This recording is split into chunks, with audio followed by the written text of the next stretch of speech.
Wait a minute.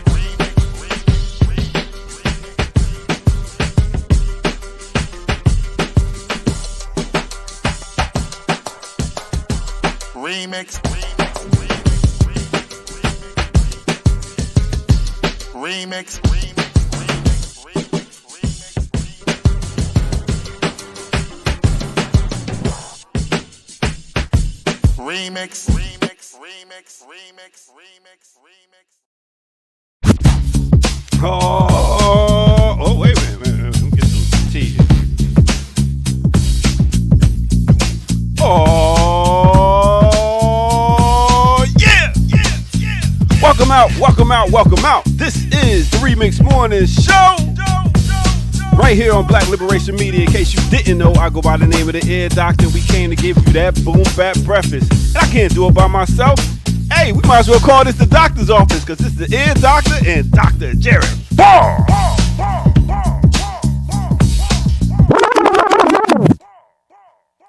And that's all. What's up, man?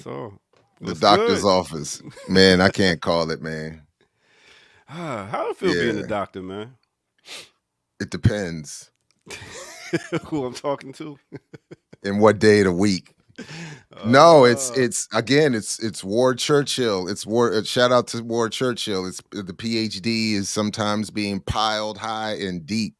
And then my other favorite thing that I always quote from him is that you go to undergrad and you think you know everything. Then you go get your master's and you realize you know nothing. And then you go get your PhD and you realize nobody knows anything. Wow. So how many years does it take to get the PhD?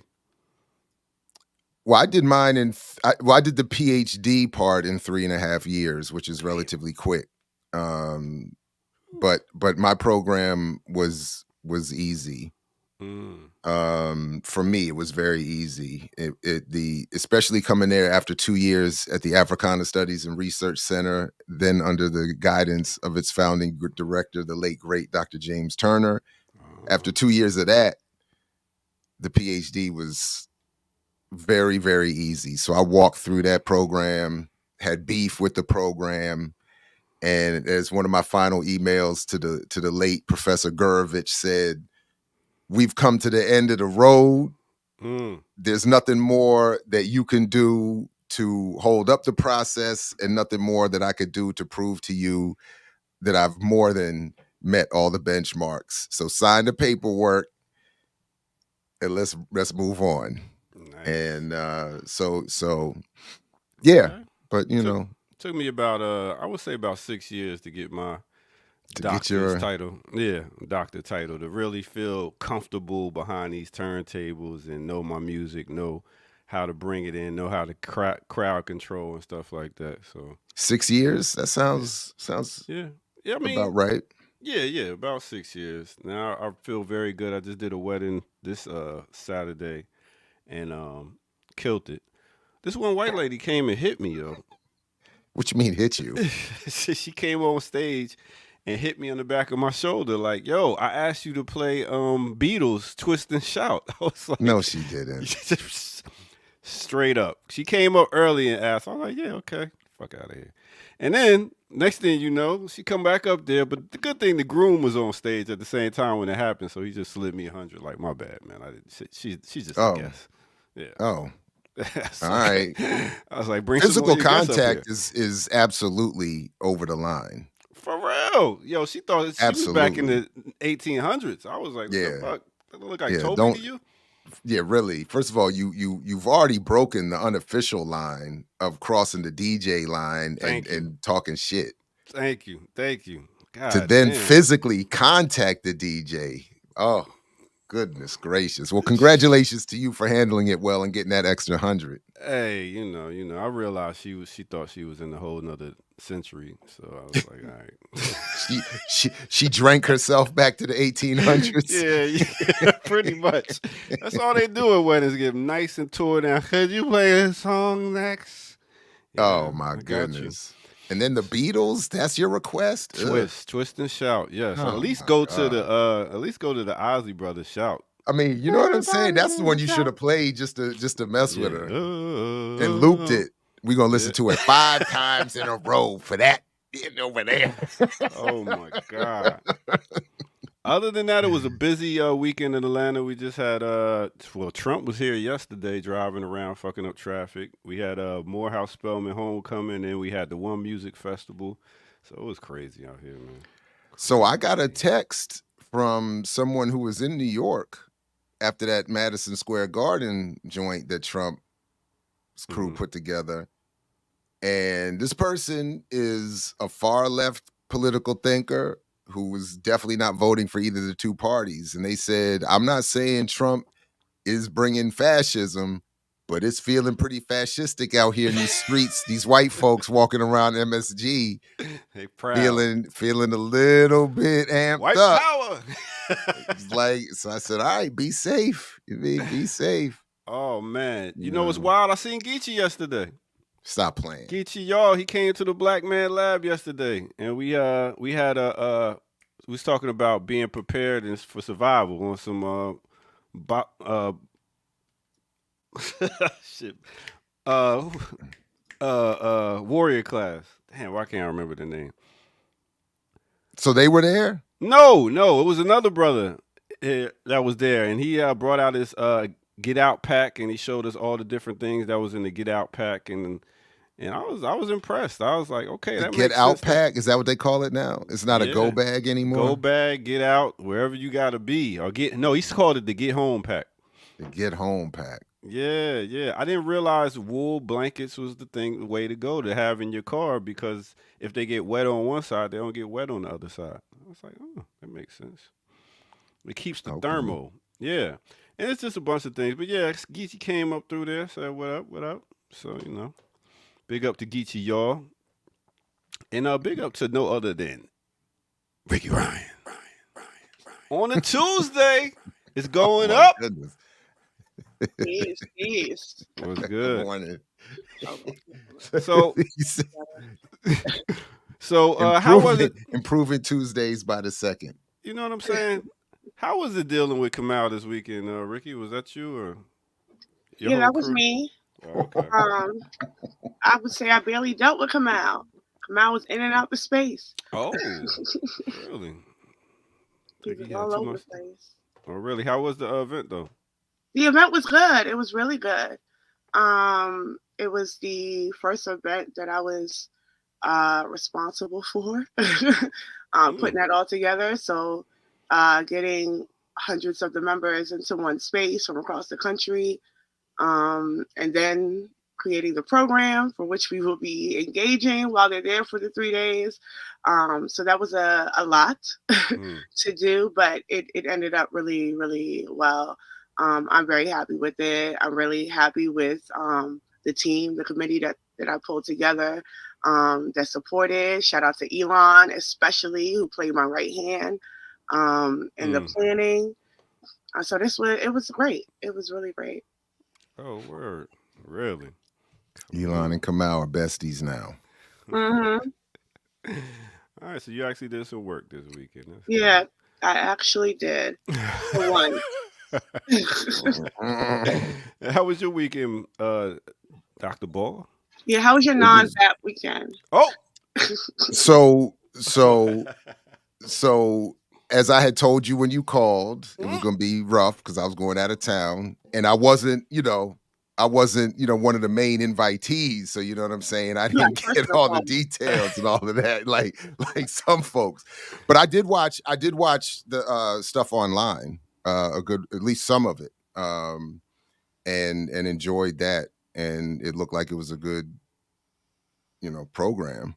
But I was the highlight for me was going to Philly to see Mtume Gant's film screenings, and got to take, was the surprise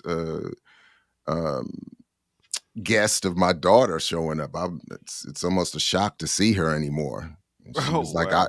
I invited her. I said, I just on a whim, I was like, you want to go to Philly and see some films? She said, yeah. I said, stop playing. I was expecting this to be I don't have time for you anymore. No. So for those who don't know, what film is this?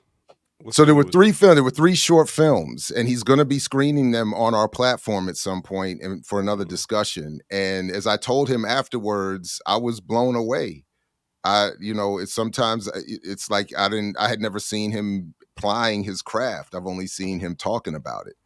So other than some appearances in like the Carlito's Way Part 2 and all that kind of stuff, but these were his films. So one was called Spit, where you'll love this one, Ear Doctor, because it's a very hip hop inspired piece, and you see him spitting, and Mtume has bars. Okay. And then and it's about the crisis of the shifting space in hip hop, the shift in the culture.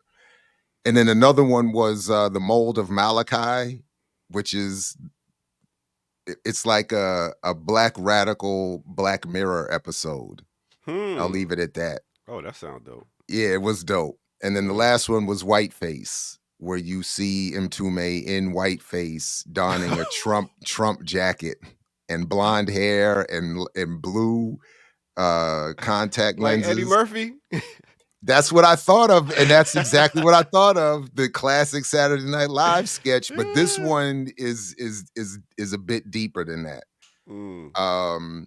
And it's wild. So as I told him afterwards, though, I said, I congratulated, and as I said, and I feel like some of you will feel that way when you see them, or maybe you feel that way when you see independent films now, because I don't get to see that many. But it's a reminder of how whack our media environment is. I mean, that's really what it was for me. It was just another smack in the face of like, we're just forced to watch a lot of nonsense when there's other ways we could be engaging these media and these so-called entertainment. So it was dope. The wild thing about it is I got a book that talks about how to write movies and stuff, and they just say keep doing what's being done. Don't change shit, because people want the same shit over and over again. So, but that's part of the problem. So part of the problem is that, and so I never agree with that approach. People don't decide what they want and then have that given to them by those in power.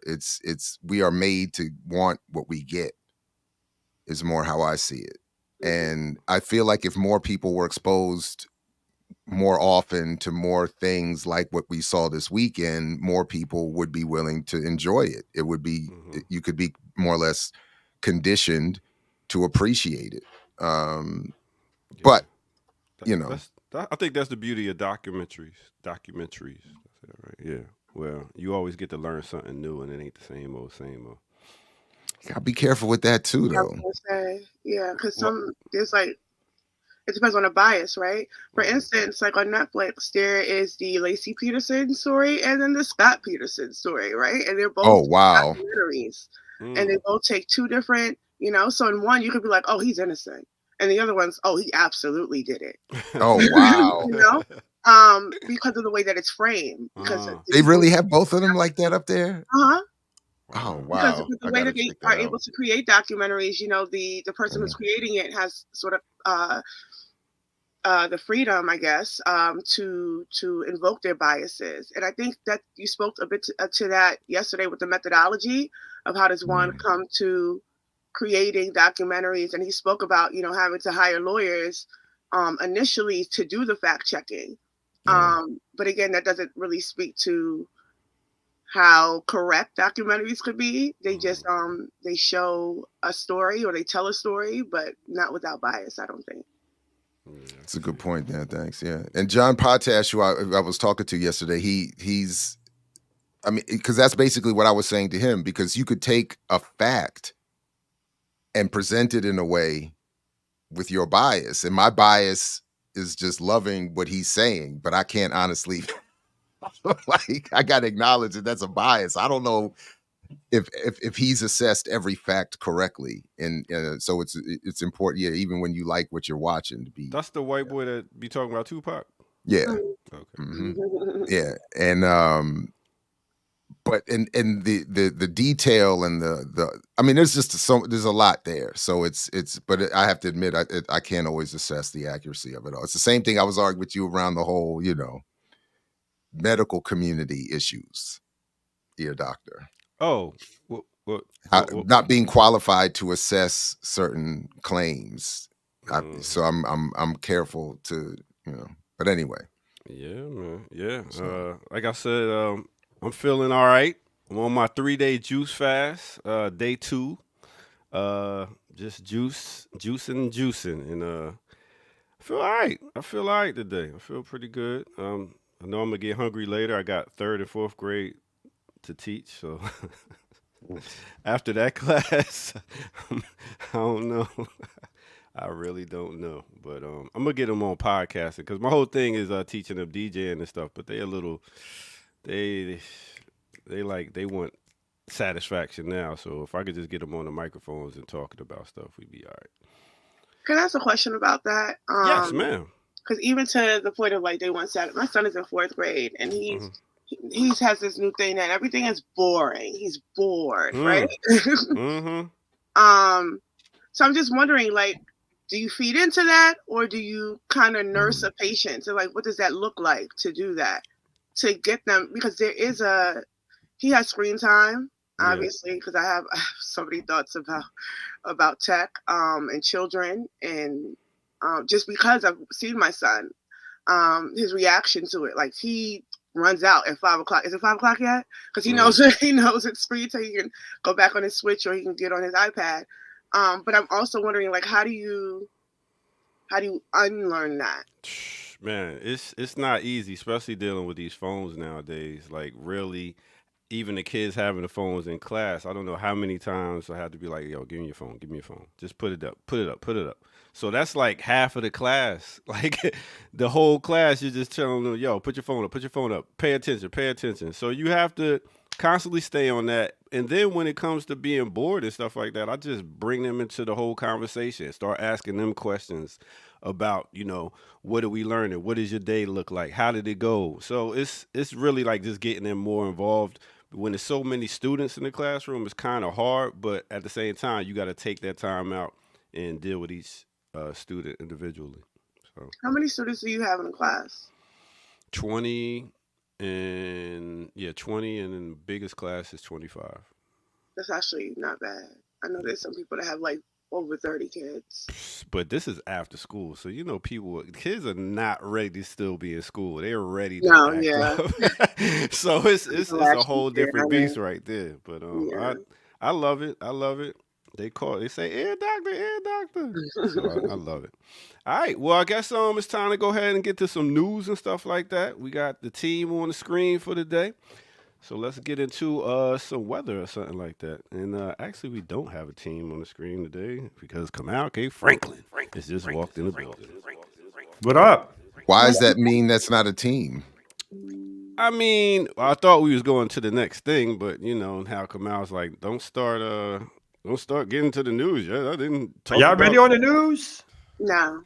Oh, I was going to say, I didn't even get to talk Your about doctor was rushing us. Yeah, he was rushing us a little bit. I'm African, not Russian. So how you doing, Kamal? I'm doing real good.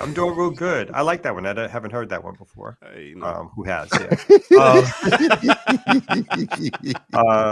I spent my weekend with BAP, Black Alliance for Peace, and if there's one thing I found out is that 99% of our listeners and viewers are from BAP. 99%. Oh wow. I believe that now. You know what? The brother Cam that interviewed him, Tume, at Philly is a member of BAP. And there were a number of BLM supporters at that event as well. So we're basically an extension of that. BAP. Everybody's a member of BAP. You know what I mean? Like we just like that. It could be that. I might be limiting the scope of who BAP is. I see my bestie, one of my new besties, Elon, is in the chat. You know what I'm saying? Hey, cook you breakfast. She said you guys are best friends now. She didn't cook me breakfast. I mean, Jesus, you're the only one on the platform who's ever cooked me breakfast. So, Elon's okay. Elon's a woman. Is that what you're gonna ask? Yeah. Yes. Okay. Haven't you met? Didn't? I don't think he's met Elon. No, okay. I don't think Elon wasn't there that weekend. Oh, okay. Okay. Right. All right. Yeah, slow down. Whoa. Slow down. Yeah, and Lord Jamar needs to slow down too. Oh my God, that guy. Bro, my man has fallen off an intellectual cliff.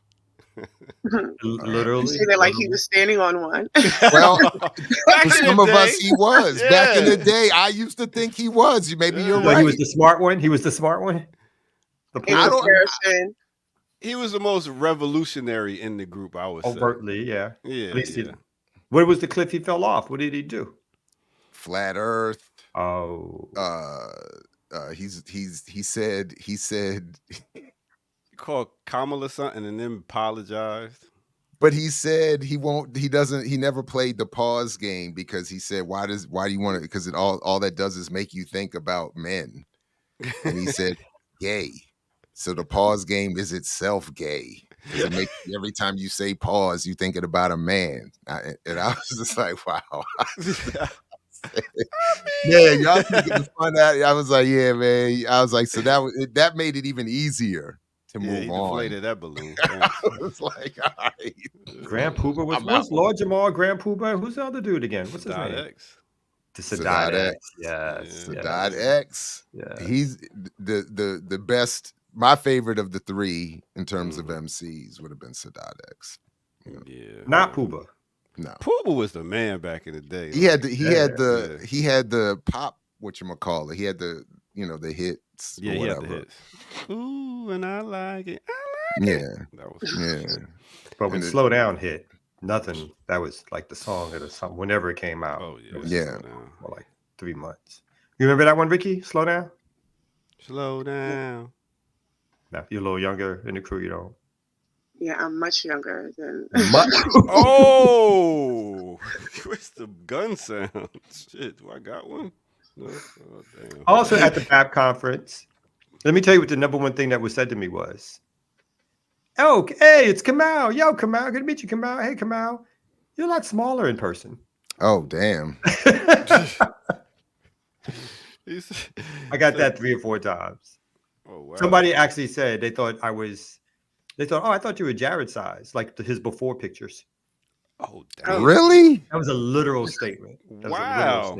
How would you come across? You don't come across as 290 pounds. Nah, you don't look chubby. Yeah, you were 290 pounds. I was 200. I maxed out and I remember the day too. I got on the scale. I remember the day. Because my sister-in-law was weighing luggage to make sure they could get on an international flight. And I jumped on this guy. I said, let me just jump on this thing. It said 291. I said, God damn, son. 291. Because I was always a little big and being in the gym for a while, I was like, I wanted that. But I never really realized what it had turned into. It was like I just was in some sort of denial or something. So for those who's trying to lose weight, how did you do it? Just ate less, man. It's really not. It's very difficult, but it's very easy. It's calorie deficits. If you are in a calorie deficit, what'd you say, Kamal? Lipo. No. I would never. That I don't. Was it going to veganism or? No. He used to have hair. He used to be 290 pounds. You used to have some melanin too. I was going to say. Yeah, it's just all fall. Everything is falling. Hair though. I don't think I knew you. No, you didn't. I lost that left in grad school before we actually met. I took the cornrows out and my hair just parted at sea. And I just took the clippers to it immediately. Yeah, I did. I had cornrows. Looking like an old Bow Wow. Go ahead. I can imagine seeing it with cornrows. So was it veganism that did it, or no? I had lost weight. I had started the weight loss before that. It was just calorie deficit, eating less. It was just eating, and I was the flip was that I was always eating relatively healthy. I was just eating way too much. So, so just slowing, and then that was really it. I mean, and now it's a struggle. It's just literally a daily struggle to keep the weight off. Yeah, yeah, and it's only been moderately successful. I mean, there's been some.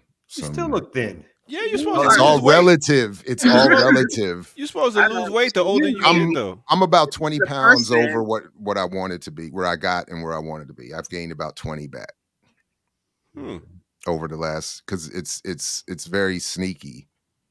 But it's frustrating, yeah. Is it one of those things that you feel it? Because I feel like for you, having been 290, you're always like anxious about weight gain, but you don't. You're skinny, Jared. I don't know if you. Oh no! I'm definitely not skinny. I keep the camera here. I see you in person. So it's just the stomach then. It's just the stomach.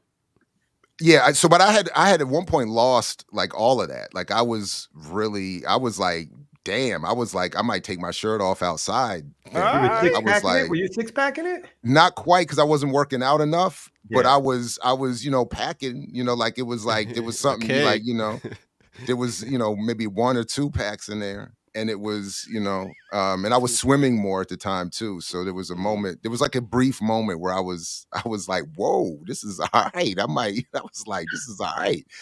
Now I'm just, Do any of y'all exercise? But yes, I do feel it though, Ricky. I do feel it. And it is a daily anxious thing for me too. What kind of question is that? Do any of y'all exercise? That was a straight up question. Not like I used to. Come out, take the steps. What do you do? The steps. Well, what my maid? Yes, I make his steps in. I'm 3 months at 10,000 steps every day straight. Okay. I got some weights that I do my weights with. Son. I just don't believe you. Go ahead. Weights that you do your weights with. Go ahead. Wait, we're on the commercial break. We'll bring my weights in and do a little exercise routine for y'all. What you talking about? You trying to play me, boy? You know what I'm saying? The chest is popping out. You know what I'm saying? The pecs be popping. You all right? Look at you. Continue with your weights. I used to run, but I don't run like I used to, whatever like that. I miss running. But yeah, I work out. Yes, I am a jerk. How about you, Ricky?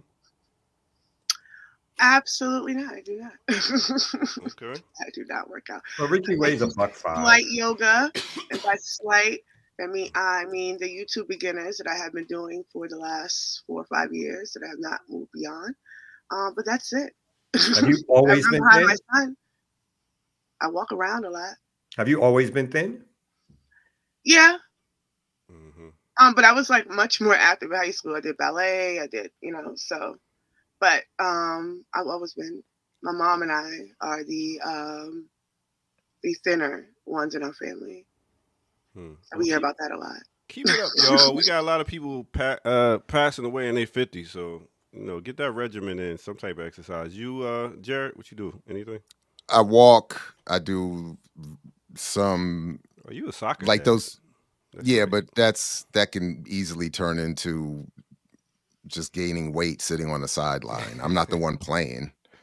And now we're both, on injured reserve. So it's I'm just sitting in doctor's offices like literally yesterday. But no, so walking, a little bit of yoga, a little bit of the band work, so I can pretend like I can feel the muscles, like I do. I miss a lot of that gym culture. I admit it. Even some of the toxic manhood stuff, I admit I miss some of that energy. But like I miss all that fake. I don't know. It's just like that fake tough guy in the gym. Yeah, just walking around feeling like you just clanking the weights and all that. I mean, I do, but so I try to, I did like to move up on somebody. I did like to lift weights next to somebody and then lift bigger weights than them. That was your thing? I used to like to do that because they're like, being skinny, people thought it's like they got to 25. I'm going for the 35 arm to do the arm curls. You know what I'm saying? Oh, wow. You know what I'm saying? I did see Logan Paul. Speaking of fake weightlifting, I saw Logan Paul allegedly bench 500 some pounds, and a professional power lifter on his video channel called him out and said that it was fake. It couldn't have been real just by looking at his technique. He couldn't have been lifting, and I was hating because that was always my goal before my shoulder injury. I wanted to get 500. Yeah. Damn. Yeah. I got 435 after my shoulder injury. You did 430. That's incredible. Absolutely. Damn. Yep. Absolutely. But that's like 2 of me. Over here. Shit. That's 2.5 of me. That's 2 of me and Ricky. In fact, I mean, at one point you could lift the Ear Doc, me, and Ricky at the same time. Wow. Ear Doc, you don't weigh but $110. I'm only 160, 170. Yeah. Exactly. That's 300 pounds between you and me. What'd you say, Ricky? That was my pregnancy weight. Look at Yipper just So Yipper, all you have to do is contact the Frostburg State football team from Oh wow. from 1995, because the whole team was The archives. the whole team was there. It was in front of the whole picture team. And like those glass. And in fact, Yipper, I broke 405 by itself. So I took 405 off the rack, down and up, and put it back with no help. So that shit, JB. And then I went up to 435, and everybody was talking trash. So they helped me get that up, and then bang, and put it back. So yeah, Yipper, I did. It's no cap around here. Okay. And that's after my unoperated dislocated shoulder. So, if we want to be accurate, we're gonna reminisce correctly. Just talk that shit, JB. Is that stuff good for you in the long run, though? No, hell no. And that's why I don't live hell weights. No. I'm sure that's why my back is messed up now. I'm sure when I watch, and I never did all the like bodybuilding steroid stuff, but when I watch those channels, all the cats that I used to look at in whatever bodybuilding, whatever, all of them are messed up from the steroids, the lift. Ronnie Coleman can barely walk. And this dude was one of the strongest men ever. And he looks terrible. He looks a mess. So it's not at all. It's and I think what younger folks seem to be doing more now, lightweight, other forms of resistance, just to get strong. And it's that toxicity of I gotta be the biggest and I gotta. And I used to hear it all the time. I fell into it. People would say, you have a frame that you owe it to the universe to build upon. So I used to feel like for a time I felt like I had to. It was weird. It's weird because it was weird. Crazy. Like it was only like that for me because of the ego of being on a football team. Like you said, everybody in there trying to lift the most. Yeah. But I only walk and play basketball. I don't fuck with weights. That's, I think, probably a good idea. Like commercial, you barely play basketball. So. Negro, I was out there Sunday. Let me tell you, they was like, OG, yeah, OG was putting it on them like, yo, and when you take the shot and then you just walk down the court like that, I was killing them, stud. Woo! Oh man, I gotta get a camera out there so y'all can stop disrespecting me. I mean, yeah. I really do. I really do. But you need the proof.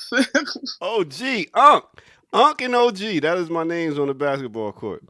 I even had this one kid. I was like, little man, you got to jump higher than that.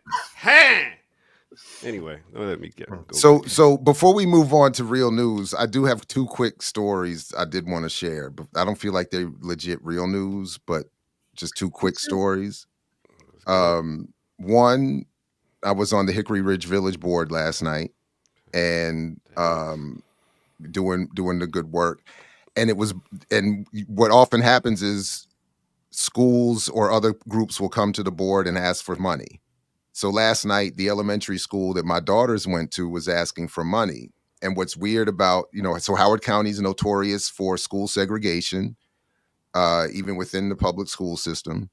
And where they went to school, miraculously, even out here, it's like 95, 99% black and brown. And of course, Title I and under-resourced. So they were there asking for money. So I went into this whole speech. I was like, not only should we give them that, we should give them more. And I said, because if we're going to revert back to separate but equal, then let's at least get the equal part right. So salute to me. I got this school $500 more than they were asking for. Did you say 500? 500 more than they were asking for. Oh, okay. Look at that. Ball We're out. not dealing with big numbers around here. Come out. Let's keep it real. Let's keep it Hickory real. Ridge. The Hickory Ridge Village Board. You know what I'm saying? So I got, from 1,000 to 1,500 with a promise to review it in April and maybe they can get a couple dollars more. So that was, and the other one was on the flip side of the education. I had my first serious negative interaction with a student yesterday. Do tell. Who the long story short was, she said after class, walking out of the class to all of the students, she was very upset with me yesterday. She said, everything he said in there is some bullshit. Oh. And said, he doesn't know what he's talking about. Oh. And the crux of it was the whole point about investing in real estate as a solution to Black inequality. And she said, are you a real estate broker or do you sell real estate? And I said, no, then you don't know what you're talking about. You can't know what you're talking about. There's plenty out. And I said, so where are you getting? She said, my father is a real estate broker. And he makes deals for people all the time. And there's, because so, and then she said, I said, longer story short, she said, you were being so rude to me and cutting me off. And I said, no, I let you talk almost endlessly. And I said, and none of it was about the actual assigned work, by the way. And then she said, that's when she cut me off. She said, this conversation's over. Oh, damn. He's right. No. She was like, no, we're not doing that. This conversation's over. And I said, but I just said, all right. I just let it. But that was the line. My father does real estate and you don't. So when you tell us, because they brought up the whole Jay-Z Dumbo line, and I said, oddly, I've happened to have written about that. And I said the reason he was wrong about that is because David Walentis had already owned all of that Dumbo stuff before Jay-Z was even born. So there was no investment opportunity for him. And she said, no, that's wrong. He doesn't know what he's talking. Then she started talking to the other students. He doesn't know what he's talking about. Because my father. So real quick, getting a house, because somebody asked me this the other day. It's like, so I was like, so you don't invest in anything, and the person was like, yo, I'm gonna get a house. So is a house an investment or is it a liability? Is it more like, oh, I'm gonna put myself in a debt for 30 or 40 years, or is it something I can have and pull money or equity out?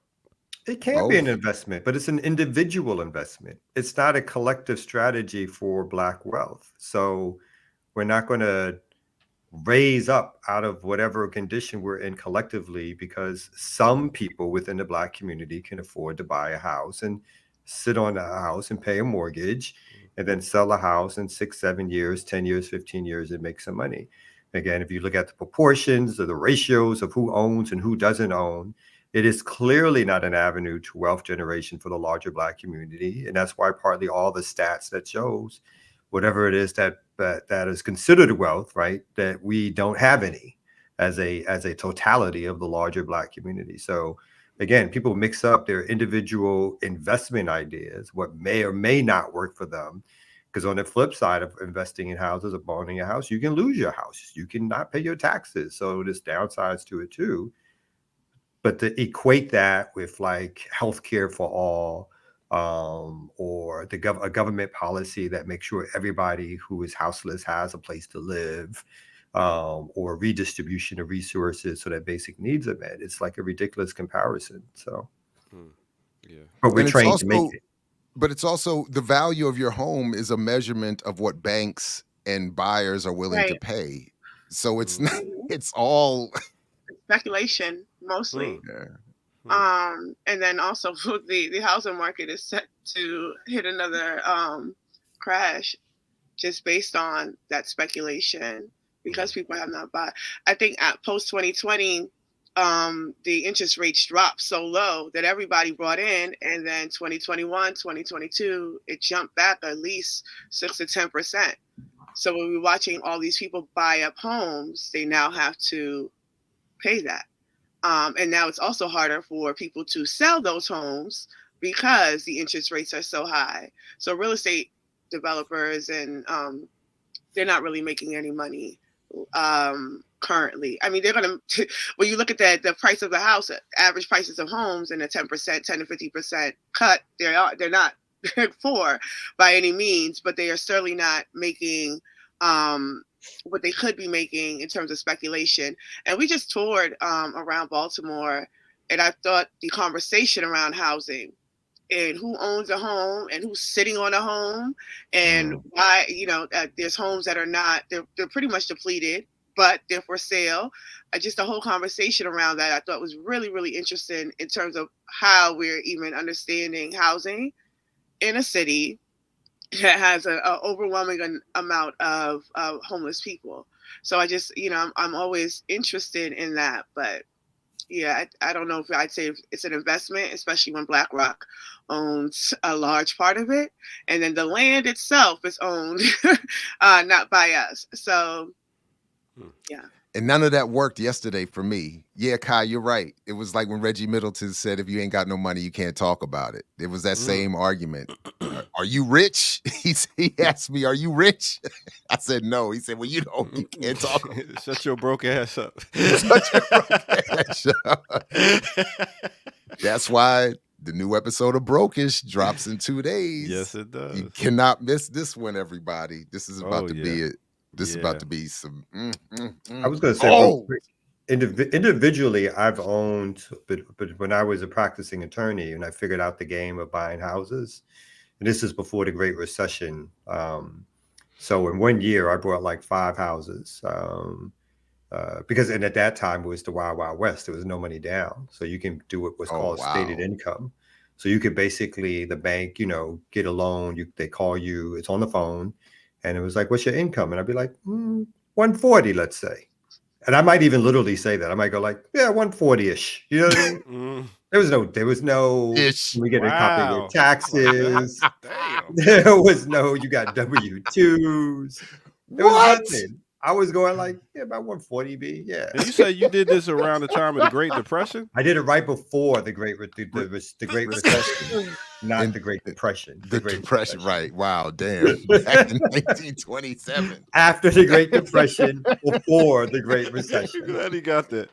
Go ahead. To that point, that's the trend, like what I said earlier, that's the trend we're seeing now. That so many people have been able to buy homes post 2020 because the interest rates dropped to such a low level. Like the tech influx moving into LA alone from Seattle, everybody went into LA. And now the interest rates there are catastrophic, and they cannot sell homes. So in the intermediate, they're building up buildings. So there's apartments in LA now, apartment buildings and high rises in LA because there's no more money in the homes.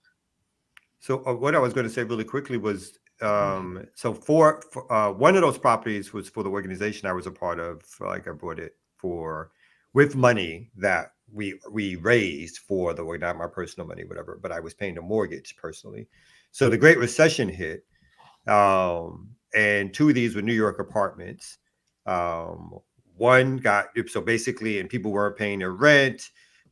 It's Kamal, so of course I undercharged in rent and so forth or whatever. No one was grateful and thankful for that when they moved out dead of night and didn't pay and stuff like that either. So the 2 New York spots I lost outright. I think one of them I had to do the I forgot what they call it or whatever like that. But basically I lost those 2, and I kept 2 personal ones in Charlotte, and then the one that I bought for the organization, they were supposed to take over the mortgage, and that didn't work out either. And so for a while, so it was the opposite, the flip, right? Once the recession happened, and you can no longer do it that way anymore, and people weren't paying, it was like the downside of that, and it took years to get out of the sort of muck and mire of the credit issues and all that kind of thing. So it was a gamble per se, an investment. And then some of the other investments long-term did quote unquote pay off over a decade later or whatever like that when I sold those houses. Again, this was all like my personal whatever. Yeah. I was a landlord. Kamal was a landlord. Bad one apparently, but I was a landlord, yeah. Since we probably ain't gonna get too much news today. I was wondering, is like insurance like a scam? Because I feel like even when it comes to like even the doctors and stuff like that, if I get sick or anything and I need to go, that's when I'll pay the bill. Like bam, instead of paying monthly something that I might not use. The problem is you can't afford it. Yeah. Mm. It can be a scam. I think insurance can be something that's really supportive and helpful at times, and I think there's been even in the history of Black folks, when churches, coming out of enslavement, when Black churches used to have sort of cooperative insurance plans for death, life insurance, funerals, all that kind of stuff. I think there are times when the premiums make sense and when insurance companies actually pay off what you're getting them insurance for. But the scam part, of course, is that they hold your money. They invest it for higher rates in terms of what's happening. And then when you go to make your claim, and this is particularly probably true again in the housing market, and probably somewhat true now in the medical area, when you go make a claim about something, you got to go through all of this stuff with all your deductibles, your co-pays, and everything else, where sometimes it doesn't feel like it is worth it, whatever. But for medical insurance, it's, if you don't have insurance of any kind, you're screwed. Otherwise, you're going to carry this huge debt, which is going to follow you around, which the way things work, of course, if you want to buy a house, if you want to buy a car, if you want to finance anything, the way this society works, if you have that debt, you get nothing. And they only give you credit when they give you, the person who needs the most gets the highest interest rates. So the poorer you are, the bigger your interest rates. So, yeah. So it can be worth it. I think there's an argument. I think there's a real argument for why insurances can be an important, especially that car insurance. Good Lord. Yeah. I just want to, I never got a chance to ask, but I am, and next time I happen to leave this country and go to one of the more socialist-leaning countries, if they have insurance, because I'm wondering to what extent that it is a product of the system itself, that is a necessity, or because even when we talk about medical insurance, that is because there is no sort of, we don't have universal healthcare. We don't have free healthcare. So it is all through this neoliberal project, so to speak. It's all privatized. All the solutions are privatized. So I am wondering, in situations or in countries where that does not exist to that extent, do they have insurance, or what does that insurance look like? Because life insurance is a different thing from medical insurance, from housing insurance is a different thing. But what does that look like implemented? Because it's not a question I've ever asked, but I know here, grateful for the car, but that $200 a month is like, it's like, I'm driving safely. What are we talking about? Yeah, it's crazy. So ZZ Lion, I think, is where I'm at. Insurance is a scam. Insurance done right is socialism. But yeah, I look forward to Ricky's European tour report back on the healthcare. We should do that. We should have Ricky go. We should send a BAP delegation to Europe and have an African version of Michael Moore's. What's the one where he did the healthcare joint and showed how they all are chilling over there, and we look ridiculous over here. Yeah. Whatever that is. The Caribbeans with the car insurance, do they really have car insurance over there? Probably not. The Caribbeans. Why would they have car insurance over there? I mean, some places you hardly have to drive. And then it's these roads. Oh, wow. Sicko, yes. These roads. Yes. I'm sure there's some places that don't, but I don't know. That's how I feel about it. And Canada has great medical, health insurance. Obviously there's Scandinavia. There's examples, and again, it's not like the people are not paying for the health insurance. I know the claim is the government, but either through taxes or other ways, or money generated by the government. But it's a better way because it's collectivized and everybody gets to benefit from it. And that's the opposite of what they do here. It's either you can afford it or you die.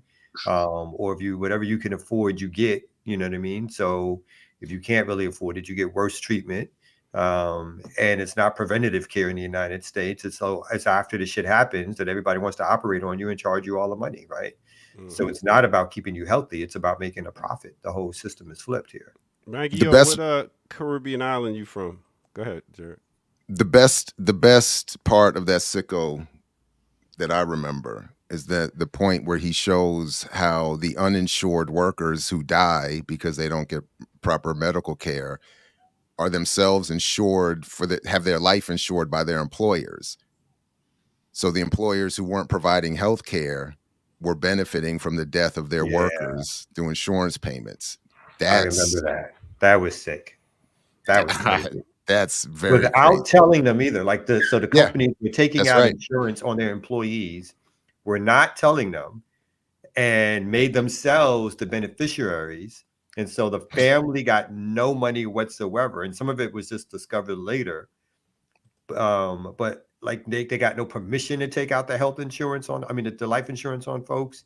They didn't ask the family, and they just completely got paid off when somebody died. That's just watch the workers die. Like they could have stepped in and said, by the way, I know we're about to benefit from your death, but we could actually insure you and get you some medical treatment and save your life. But nah.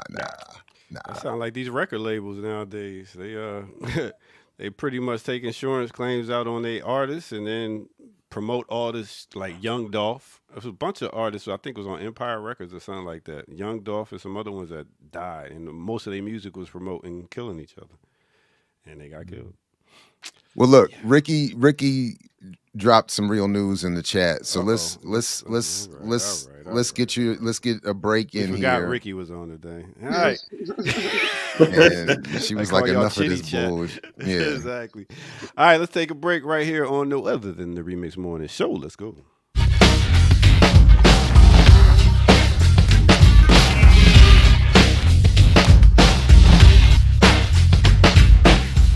All right. Welcome out to the Remix Morning Show. I go by the name of the Ear Doctor. Thank y'all for tuning in.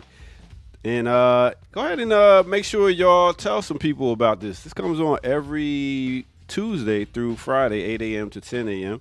And you can also hit that like button while you're out here. And subscribe if you're new to the channel. Go to patreon.com, become a member over there, get footage that's rare. And yeah, do that. All right, well, what we're going to do right now is we're going to snap the map and give you a little bit of weather since y'all ain't stick your hand outside yet and see how it feel. All right, let's start it off like this. ATL, we got a high today of 74 degrees. Nice, beautiful day. Sun is out. DC is 68 degrees. Also, Chicago joins them with that temperature of 68 degrees. Next, let's take it to Houston. Houston is nice and warm, 83 degrees. West Coast area, let's talk about it. They around 66, a little cloudy. Next, let's go to Jamaica. Guess what, y'all? My birthday is coming up, and I just booked a little trip to Jamaica, so I will be there. Next, they high. I forgot all about it. 87 degrees in Jamaica. Kingston, Jamaica. And next, let's take it to Nairobi, Kenya. They got a high today of 82 degrees. Nice and warm out there. But I'll tell you what was nice and hot back in the day. It was an album that came out 32 years ago. What album am I talking about? As you hearing in the background. Fuckers giving me the third degree. Look at the waiting room. It's filled to the rim. That's right. We're talking about Ice Cube. 32 years ago, he came out with this banger, Death Certificate.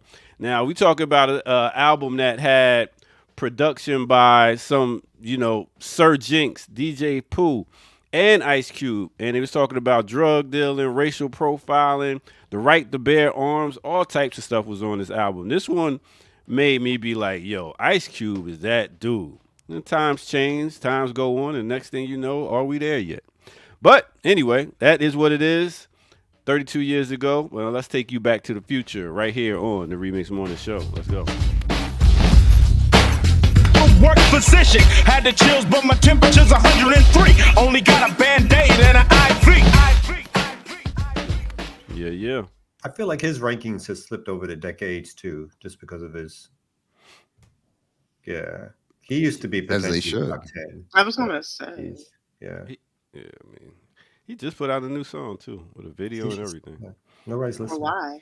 Yeah, that's why I'm wondering. I'm like, you got the 3 basketball thing on. You still got these movies that you're doing. I mean, when you love and got the passion for writing music, how do you stop? That's like asking an older person in music to be like, why are you still doing music? It's what they do. I agree. He should be able to do it. We just don't need to talk about it. Well, he should keep it at home. What are you releasing it for? People still rock with Ice Cube. Stop. Right. The West Coast. If we was in the West Coast, you would be disrespectful right now. But we in the East. You don't know 3 people. Ain't nobody listening. Ain't nobody in the West Coast going to go online and click that button to get download some Ice Cube records. I see you said E40. Ice Cube. Come on, man. The Mecca Dawn.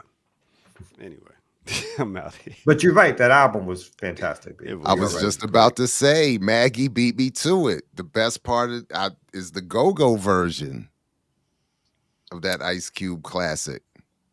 What song? Is that the best part? Honestly, I don't know. I just like that Maggie pointed that out. I don't know. I couldn't honestly think of any go-go versions of Ice Cube songs off the top of my head. Even the go-go community is like, who is this dude? It's like, no, I don't know. And this song, but I'm sure if they did, it would have been better.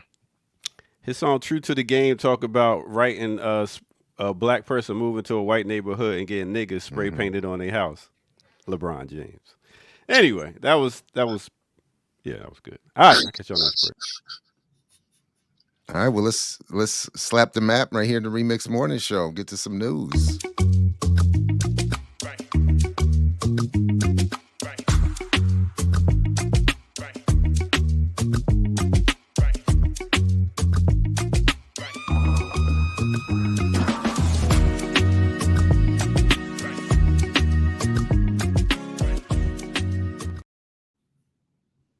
Welcome back, everybody, to the Remix Morning Show. Please like, share, subscribe, support the Patreon, blackliberationmedia.org. Ricky, what's up? What are we doing here? Yeah, well, when I woke from my slumber from this weekend, my well-deserved rest, I seen online there was a conversation about mass suicides in Sudan. So I did want to talk about this just for a bit. I found this article. Over 100 women commit mass. I don't even know if you could say that word on YouTube. Oh, yeah, I'm right. Yeah. Over 100 women unalive themselves in Sudan's Al Jazeera. Jazeera.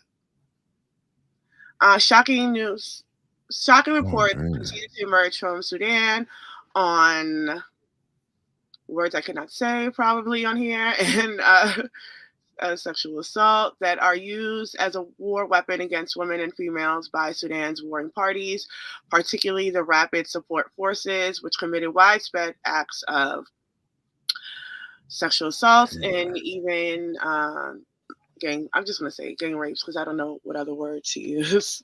Human Rights Watch released an 89-page report called Khartoum is not safe for women, sexual violence against women and girls in Sudan's capital, documenting horrific rape and sexual violence, as well as forced and child marriage in Sudan since the start of the war on April 15, 2023. Human Rights Watch also reported that women and females in Khartoum and neighboring cities are being held and used by the RSF in terrible conditions that could amount to sexual slavery. I can end it. Go ahead. No, I was just going to. I don't know if we wanted to. We're talking about what happened as the situation continues to worsen in Sudan. The conflict between RSF and Sudanese armed forces, with low media coverage on crimes happening there. A Sudanese activist released a video talking about the miserable situation in Sudan's Al Jazeera state following the horrific attacks and killings committed by the Rapid Support Forces. The Sudanese activist posted a video talking about the latest miserable crimes in Sudan's Al Jazeera town and highlighting the mass suicide taking place in the area and fears of rape and sexual assaults. So what is said to have happened is that 100 women tied themselves together and drowned themselves collectively in the nearest body of water. I've just seen mentions of it. I have been looking for some more details. That's as much as I've been able to find. So if anybody has a better, more descriptive link that we can use, I say that because one of the issues with Sudan and what's happening in Sudan is that there has not been a lot of coverage for a plethora of reasons, one of which they do not have the ability to share in the same way that we've been able to see happen in Palestine. So I think that that's important, but also the current lack of attention to the word Sudan. There's several factors that it could be attributed to, but first and foremost, I think there is a deep misunderstanding about politics in the Horn in general, that people just do not engage politics in the Horn of Africa. So there is a political miseducation or undereducation about the Horn of Africa in general, even why there's two Sudans, like why is there a Sudan and a South Sudan? Even the neoliberal components that of private industry that are a part of it. But one of the things that I talked about, that I just want to talk about briefly, maybe 2 months ago, I had Cam from Black Myths Podcast come on, and we talked about the UAE, because I am a Bravo housewife watcher, and there has been the Housewives of Dubai, and this is their second season, and they never had Housewives of Dubai. But one, I think it's interesting that it started really around the time that the war itself was started to kick up, after they had removed the previous leadership the year before. I don't know if folks remember that big protest. It was the women-led protest that it was a mass people's protest that removed him, and then as a result created this vacuum that we're seeing this war take place under. But we talked about that because there is a lot of mention about the UAE's role in what's happening in Sudan, primarily in the backing and the funding of the RSF. But I just thought it was important to bring it to a particular context, because I think the way that the UAE is discussed in general is that, when we talked about just the sort of mystification around Dubai, there's a way that Dubai is promoted and Dubai is understood that takes the place of the entire UAE, right? So politically, people have no idea what's happening in the UAE. They couldn't name a government, but people have a lot of investment in Dubai. And that city that has come ways in the last decade, I'd say, or 20 years in particular, because it used to be sand. It was a desert. And now when we look at Dubai, it's billions and billionaires, and it's the place to be. And a lot of our people, that's a travel destination. You go to Dubai, you take your pictures on the camel, you do your dirt bikes. That's a thing. But what's under discussed because of that is Dubai's role, not just in Sudan itself, this backing, but in Palestine and in Congo and in Somalia and in Haiti. The UAE is looking to buy land in Haiti. So there's a lot of conversations that's not happening that I think would offer a chance for us to prioritize Sudan. And because we'll be discussing, because the way that I find a lot of these discussions happening, and I apologize if this is like broken up and not not more coherent, because I'm speaking as I'm thinking, but the way that even that these conversations are brought in terms of we're not talking about this because we're talking about that. A large part is it because we're not talking about the primary contradictions, because even to discuss the UAE is to separate the UAE from the US and Israel, who have been the main backers and supporters of the UAE and funding their military, because the UAE does not create that on its own. The UAE does not supply its own guns. So when we talk about the UAE specifically and what's happening in Sudan, what does not get discussed is the role of the U.S., the role of Israel. And that could be seen in, again, Palestine, the Congo, Somalia, and Haiti as well. That these governments and these officials are playing roles in the global destabilization.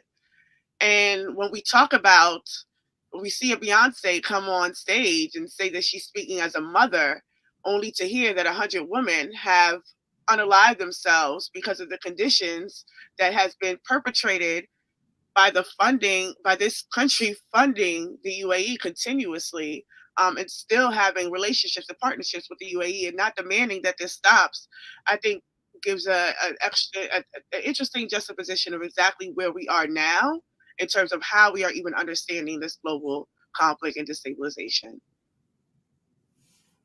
I yield it.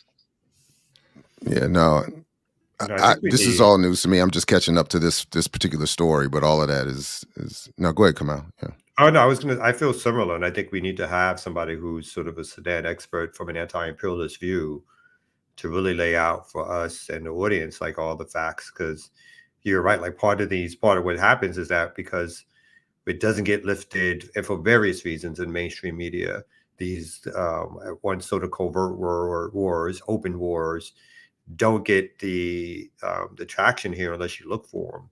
And so this is some horrific stuff that's happening. And again, none of this stuff you would think, like the idea that 100 people purposely drowned themselves it sounds like as a form of protest in some way, should be making front page news and be relevant to the world or whatever.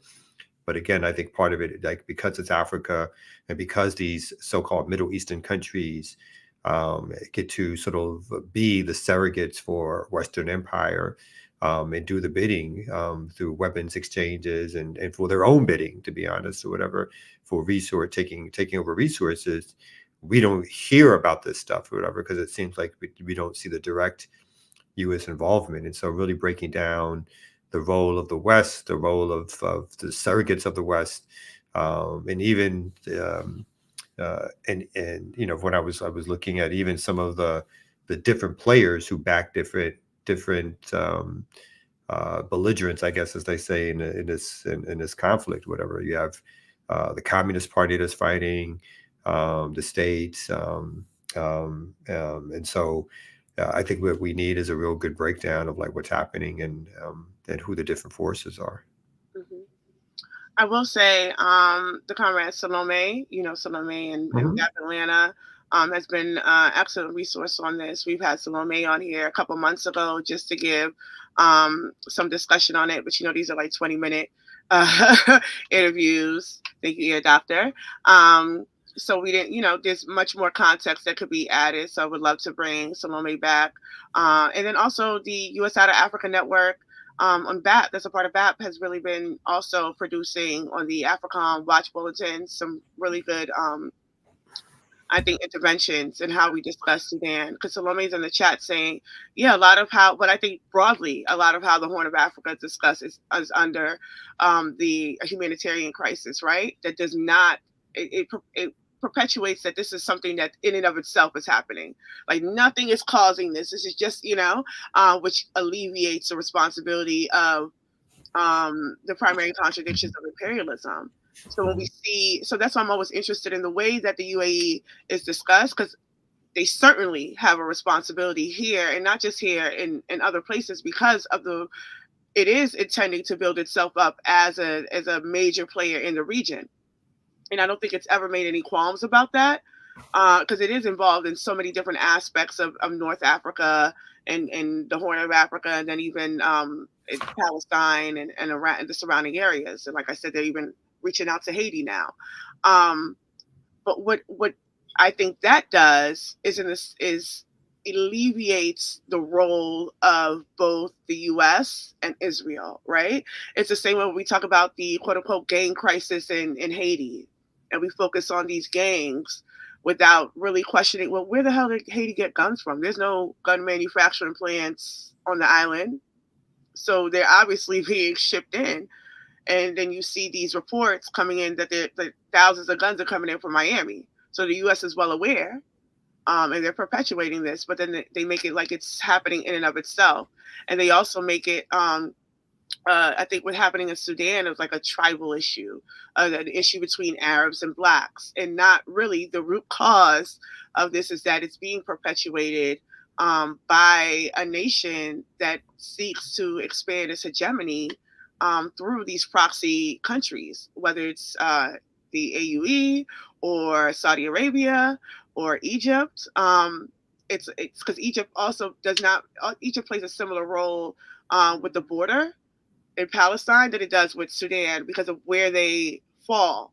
So they're not letting people in from Sudan either. So Egypt is, I think it's just important to place it in a proper context and is not make it a surface level humanitarian crisis and really digs deep into why this is happening.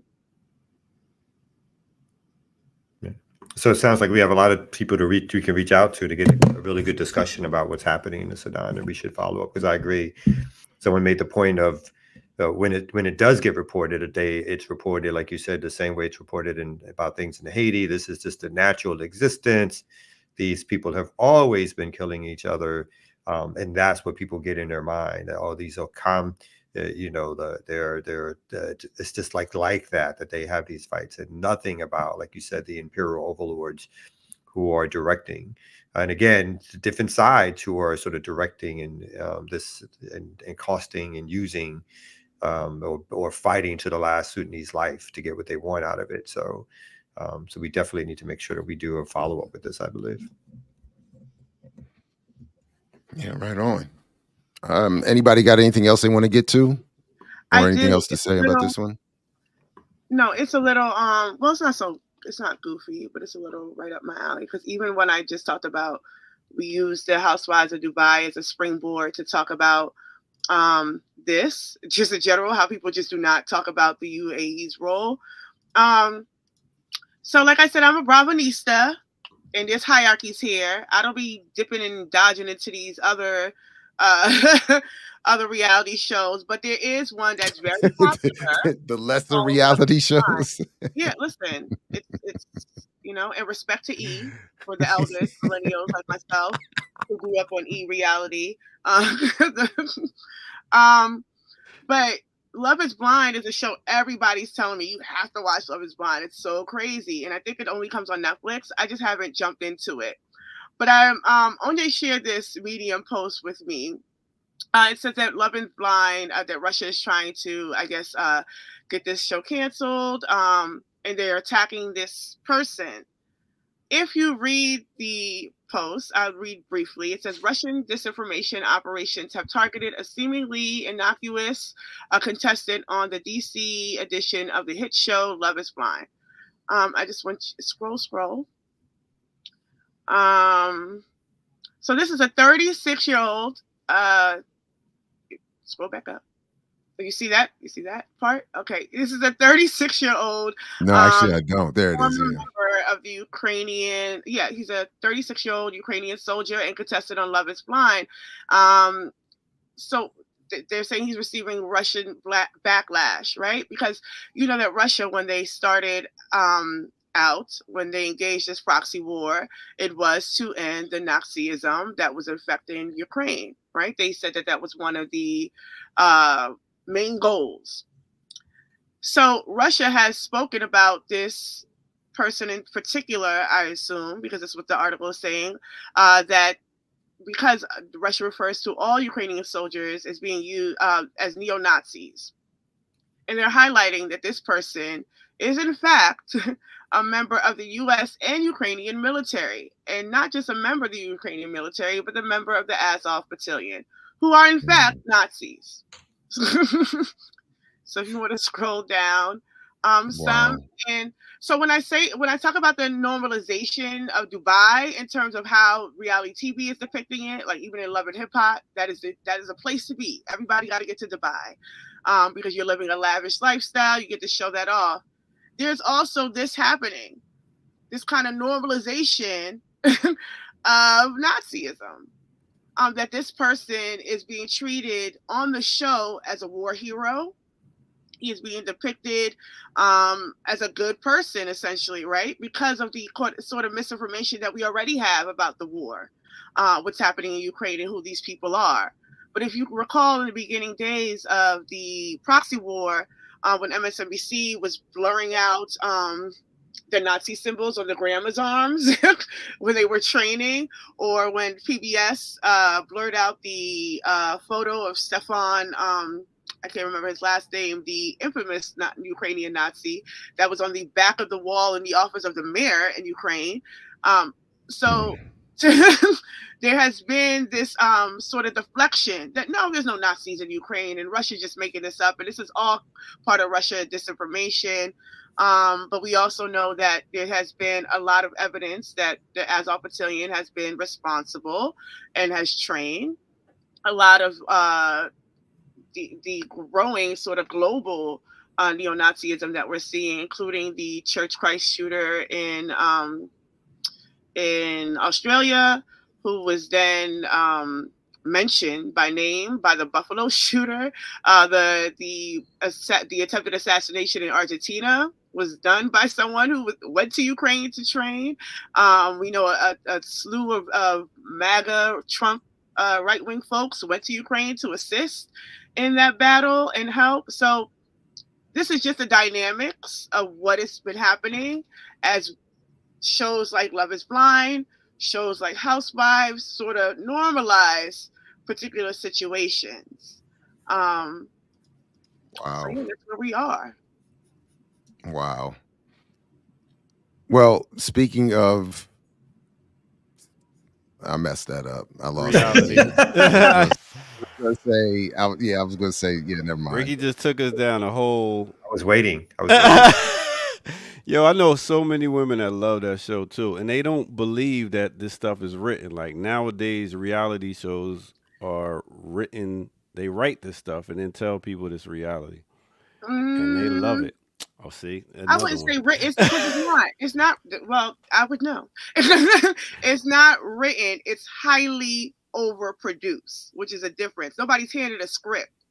They're set up in particular scenes. Set up, written. But Right. Kevin Powell, That's what I mean. was Not- that not back in the early MTV days. Like Kevin Powell was, from the whatever that show was. He was one of the Real first World. to the Real World. Thank you. To start talking a little bit about that. It's not written, but it's highly manipulated through the production, the editing, putting people in certain situations. Like yeah. But did you see that movie? Because I know there's a Netflix thing about the dating game killer, the more or less true story about the serial killer that ended up on the dating game in the 70s. Oh wow. There's a new movie about that on Netflix, but there was also that movie. Do you remember? Oh man, The Gong Show. Who hosted The Gong Show? Oh, I back in the remember. day. Barry. It was Barry. Barry, that Barry. dude Chuck Berry? No, claimed not Chuck Berry. something like not Chuck. It was Chuck Barris. Something Barry, like that. Yeah. Do you remember that he claimed that he was also, while working on that show, an undercover spy for the U.S. intelligence community? Yes. And that show Later. used that as a cover to have him go on. And there was a good movie about that too. A very interesting movie about that too. So yeah. So I'm not. Is it Ferris? Chuck Is Berry. it Ferris? Wait, Not who's Ferris. Ferris? I think it's I think it Chuck is Ferris. Ferris. It's Chuck Ferris. Somebody said. It is Ferris. Yeah, it's I Enzo think. would know. That's another Chuck. We got Chuck Woolery too. That was the other That's guy. another- It wasn't Woolery. Another It wasn't one. Woolery. It was the other. This guy's it a little was- squirmier. Yeah. Yeah. He looked like he was up to. He could be up to Yeah, something. Maybe. I He think. did look. Yeah. He looked like Richard- if it was this era, he would have got me too'd by a lot. Of Definitely. Yeah, Especially Richard Dawson. Yeah. Oh yeah. From And I Family remember Feud. I was wrong on but also Richard Dawson. I was thinking of my man from The Price is Right, who I Bob thought Barker. had escaped. I thought he Oh. had escaped it, but I think you, Ricky, put me on to that he didn't. That there were people who had called. I thought maybe somebody put me on because I thought he had somehow made it through. Oh, Bob Barker. No, Yeah, Bob Barker. yeah. Oh, But no, I think he- they were all Well, somebody talking from who has been on reality shows as myself. Yes, you're not You've gonna been Um, on reality? Oh, because you- I think you were. I've been on a couple. you were on what? He was reality on. shows. What were you saying, Ricky? Can I finish, or are you just trying to throw Yeah. shade while I'm talking? You gonna tell him where he was, Ricky? You trying to throw Yeah, shade you while I'm was on the talking? lesser channels. You wasn't Huh? on Bravo. Oh, Make it there, and then I'll be impressed. Which channel is the hip hop? The ladies, the wives. Love The and wo- Hip Hop. Love and Hip Hop. Not Love and Hip Hop. What's Oh, the one with Hip-Hop. Eve? You know the. We Don't were- try to act like. Wives? Huh?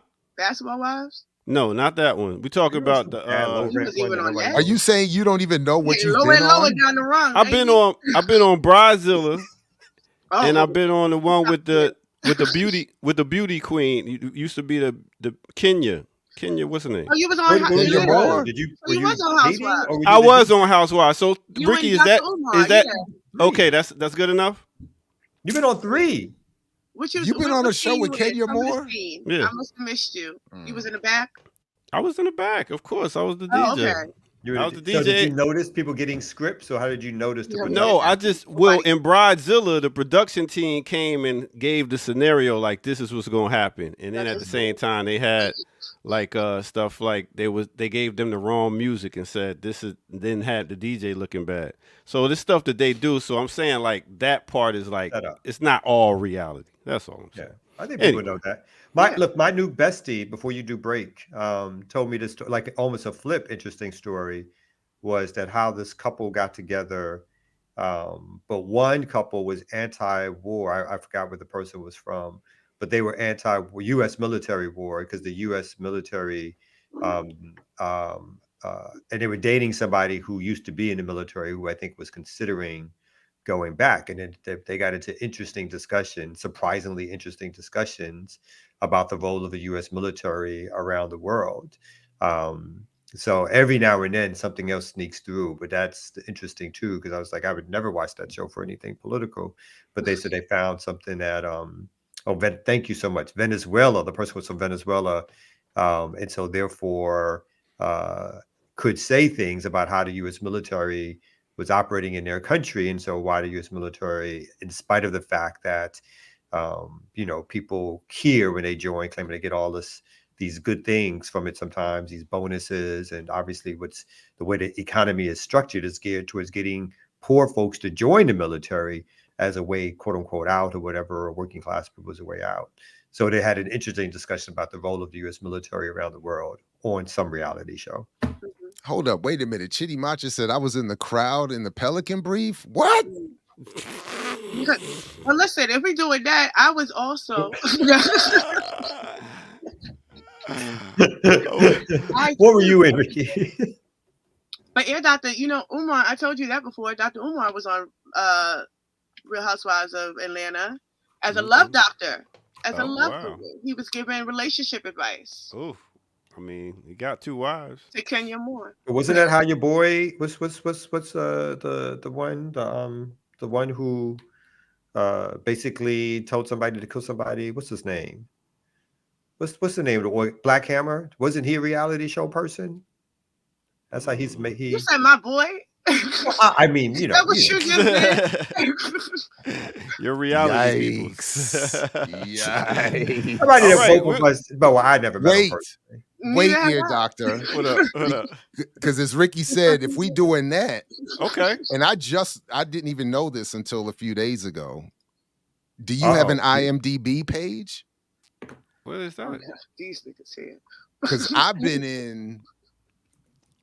Wait a minute. Documentaries. Oh, look at you. You know what I'm saying? Okay. And I'm looking for where's the film that the sister from Howard University Film School did that me and my daughters had a cameo part. What is it? IMDb page? IMDb. Apparently, I got an IMDb page for being in a couple of these documentaries. I bowed down, even though I was in Tyler Perry's Boo 2. I bowed down. Nobody can stop that. Hold on now. Wait a minute now. Wait. I was in the crowd during the party, so yeah, okay. But wait a minute now. Okay. If that's the case, that's what we're doing. That's the case. Oh snap! Have I been in anything? I've been in 2. I got 2 credits. Nice. See, I'm trying to tell you, you got to look. Okay. Black and Blue. I remember that Black and Blue. That joint was that was a good documentary. Wait a minute. You was in a hip hop documentary? Fuck no. There's no way. Legends of the hip hop. I was the expert lawyer, son. Because some of my clients have been caught up in the hip hop scandal. Oh my God. And that dude is still, he's involved in, like, he's being included as an expert now in some other stuff that the chubby dude that you all were exposing in that documentary. Yeah, because he claims he has information on Tupac's killing or blah blah blah. I mean, he's made a whole career out of it. Wow. I remember. That's right. I better watch it. Baby. I'm on here with some stars on the screen. I know I was amongst the stars. Hey, welcome to Remix Morning Show, where we moonlight.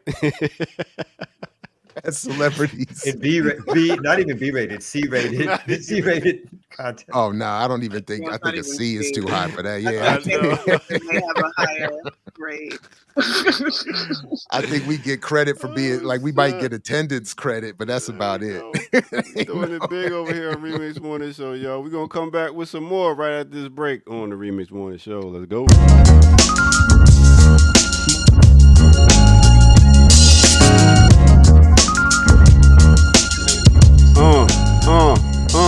Yeah. Big up to everybody tuning in. This is the Remix Morning Show. I go by the name of the Ear Doctor, and thank y'all for tuning in. Hit that like button if you could. We got 465 people watching live right now, so big up to all y'all for tuning in. Subscribe also if you're new to the channel. Go to patreon.com. Over there, you can become a member, and you can see some footage that you regularly wouldn't see over here. So do that, and also, bottom of the screen, go to our website, blkliberationmedia.org, and there is where you can donate, since we are demonetized over here for spitting that hot truth. You know what I'm saying? That's what happens. So that way you can help us keep this thing going. All right, with that said, we wanted to give some love out to a fallen soldier. Not even fallen, but a risen soldier. We're going to rise his name up and keep him alive. We talk about DJ Clark Kent. That's right.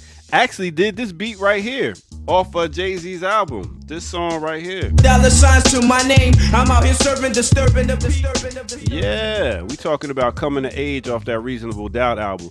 So many different songs Clark Kent has done. But let me tell you a little bit about him. Straight from Brooklyn.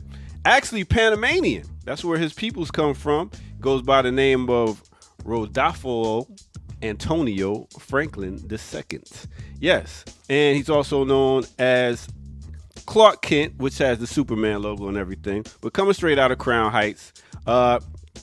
Went to school and wound up DJing and became Dana Dane's DJ back in the 80s. I don't know if y'all remember Dana Dane, the famous Cinderella, Dana Dane. Yeah, so he was DJing for him, and he also helped produce one of his first productions was in 1989 when he produced a remix of Troop's hit song "Spread My Wings and Fly Away." Yeah, that joint. And then he came back with Junior Mafia's Player Anthem.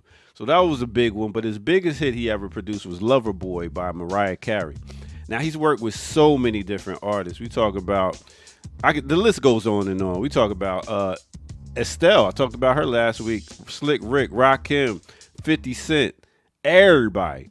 So he was doing that. Also did a DJ battle he was doing for a while, hosting that. And he actually was the one who introduced Jay-Z to Dame Dash and also introduced Jay-Z to Biggie Smalls when they collaborated on the Reasonable Doubt album and did Brooklyn's Finest. Also, he was the cousin of Foxy Brown and introduced Foxy Brown to Jay-Z. So it's so many different links Clark Kent did, not just DJing when we talk about this business. Also discovered the rapper Shine. Yes.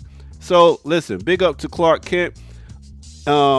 He died from colon cancer in, October 24th, 2024 at the age of 59.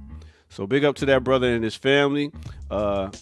Yeah, we hold your name up. Big up DJ Clark Kent. All right, with that said, let's get back to it right here on the Remix Morning Show. Let's go.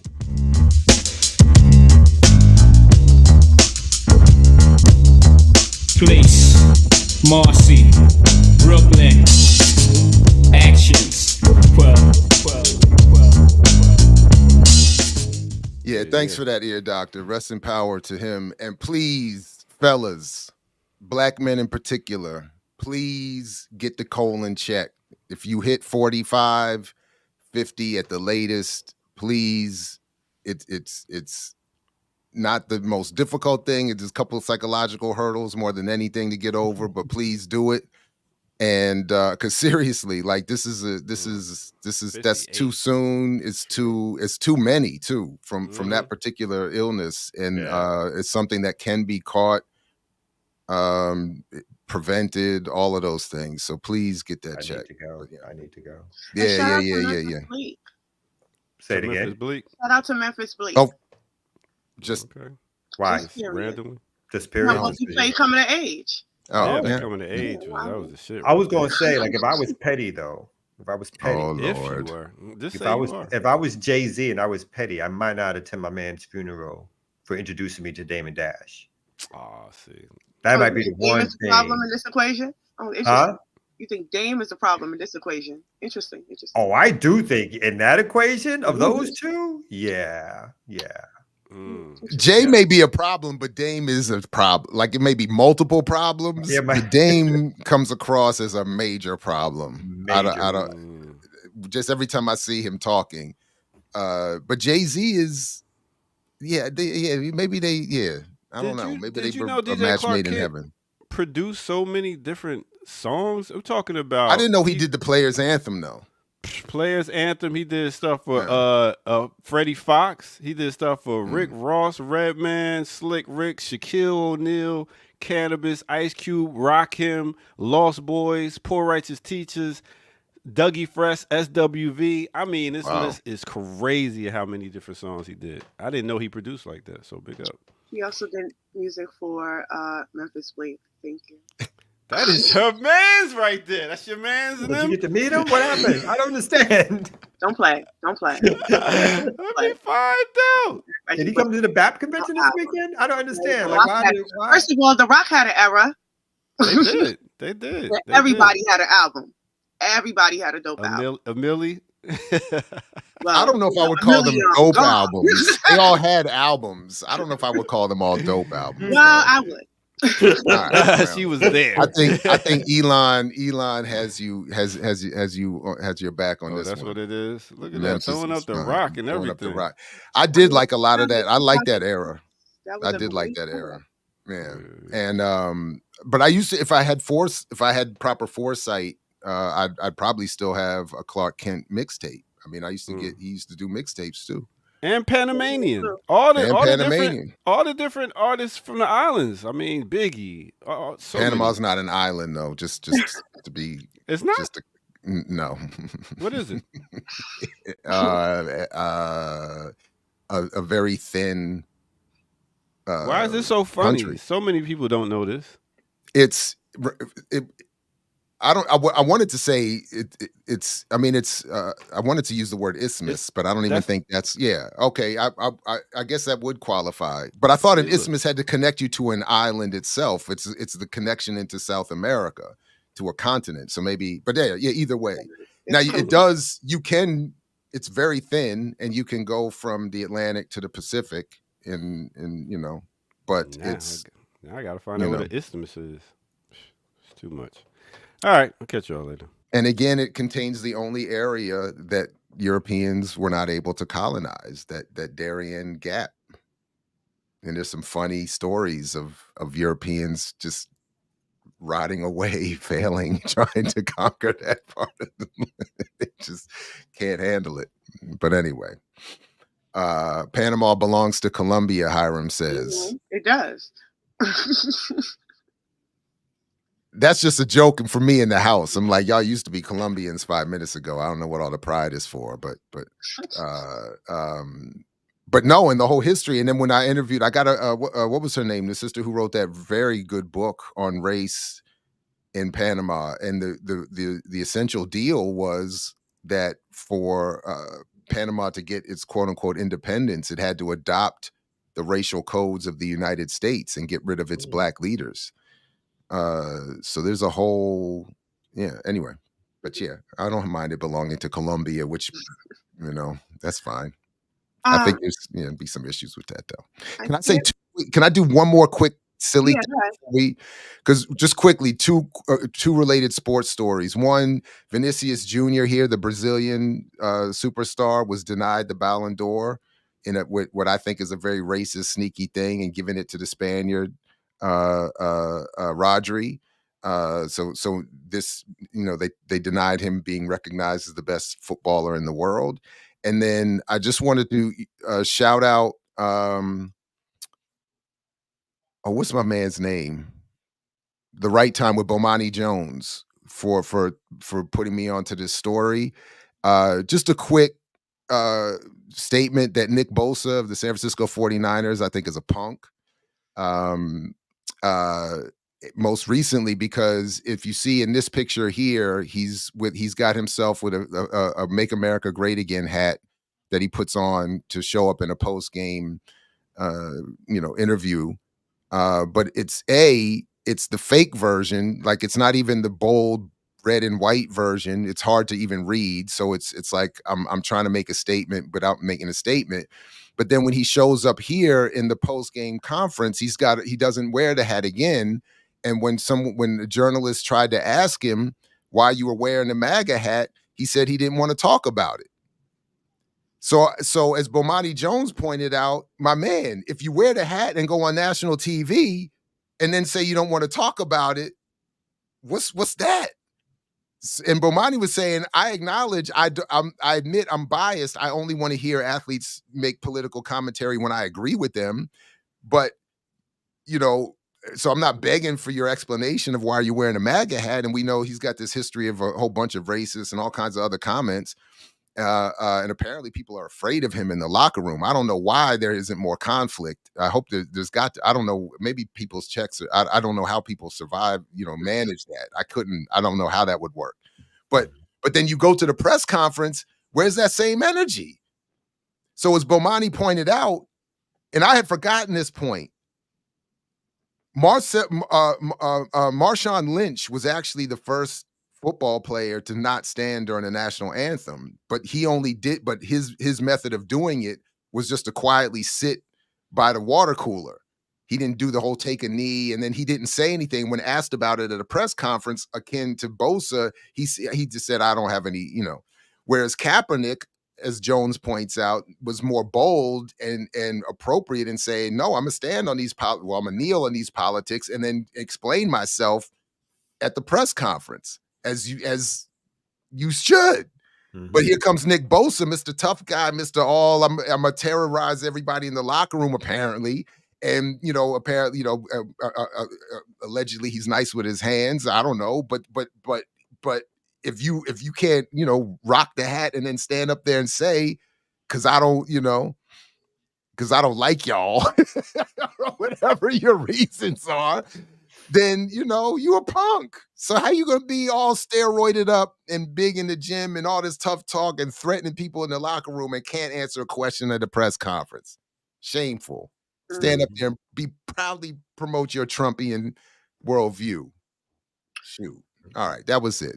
Well, speaking of football, I didn't mean to send this to you. There is a campaign now that's demanding that football clubs sort of what is it? Detach themselves from the UAE because of what's happening in Sudan. So that's going around now. And if you know, football clubs, the UAE is pretty much spreading their money all around. Yeah. So I was about to say, you just wiped out half the payrolls in Europe.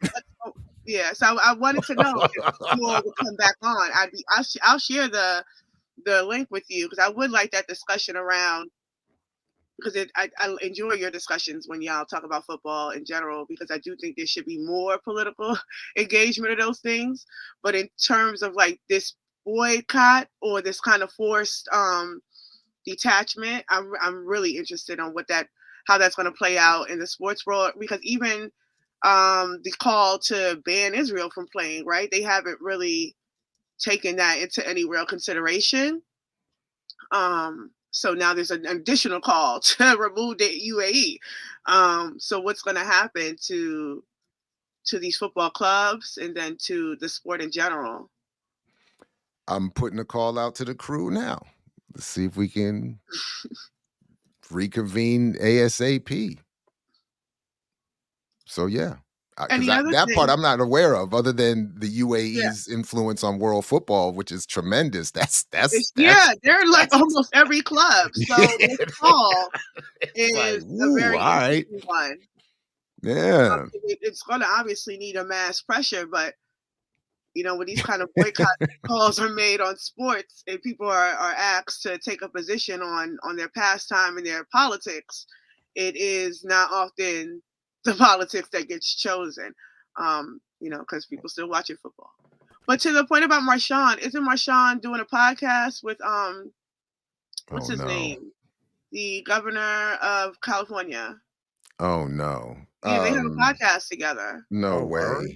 He was just in Cuba With- too, I think. I saw some video of Marshawn in Cuba. Really? Marshawn is I'm just here so I don't get fined, right? That's that. Oh wow, pot licking with Gavin Newsom. And Marshawn Lynch. Is that his? No, this just looks even bad too. Just even this cover photo. No, this isn't just one show. This is an unexpected collaboration. Oh no. Oh no. Yeah, I'm with you. Damn it, man. Damn it. Like, get down, nigga. Right, that cover. I mean, it's just that's a bad look. That's terrible. I didn't scan this too much, but let me see. Here's a little video of Marshawn in Cuba. Marshawn. Fine here because after What? 1999, there was an economical embargo in Cuba on Cuba, the U.S. Them So, niggas started hating like they always do. well, they stopped importing cars. So the cars got stuck in a time warp. When you have a car that is like 60 or 70 years old, you have to make it work. So people started adapting engines. In this case, which engine we have in here? So his non-political, political, so the U.S. So that's an interesting way to. Right. No, that's an interesting way to engage Cuba on the issue of pimping your ride. Mm-hmm. Yeah, it's an interesting way to highlight the embargo. Mm-hmm. Okay. Yeah.